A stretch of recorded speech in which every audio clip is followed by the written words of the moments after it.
queden 6 minuts, Vinga, va, ràpido. Hem fet un escape room de dues noies, una d'elles ha assassinat a una, llavors hem fet una extracció de la sang per poder saber quina de les dues era l'assassina. Jo crec que és la Maria. Jo crec que és la Marta. A la segona activitat hem fet l'extracció d'ADN d'un plàtan i hem fet l'electroforesi de l'ADN.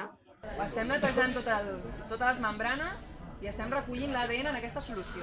El Generació Ciències són uns tallers científics que organitzem a l'IDIVAPS amb motiu de la Setmana de la Ciència i l'objectiu que tenim és convidar 250 alumnes de batxillerat que venen de 10 centres de Barcelona i l'àrea metropolitana amb l'objectiu d'ensenyar la recerca que fem a l'IDIVAPS i també que els alumnes tinguin l'oportunitat d'interaccionar amb investigadors de la casa, trencar estereotips, fomentar la vocació científica i, si tenim sort també, que aprenguin conceptes com per exemple la PCR que fem aquest any, com processem les mostres al biobanc i, en tot plegat, amb un context científic i lúdic que els ajudi a incorporar aquestes idees i aquests conceptes més científics i tècnics que dia a dia fem servir a l'IDIVAPS.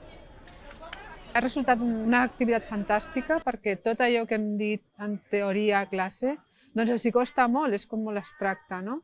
I aleshores aquí ho han pogut veure en primera persona, amb unes eines que a classe no en tenim, a l'institut no podem tenir, i a sobre s'han divertit. M'ho he passat molt bé perquè ha sigut molt dinàmic i el que veus a classe ho pots veure en primera persona i ha estat molt bé, ho tornaria a fer.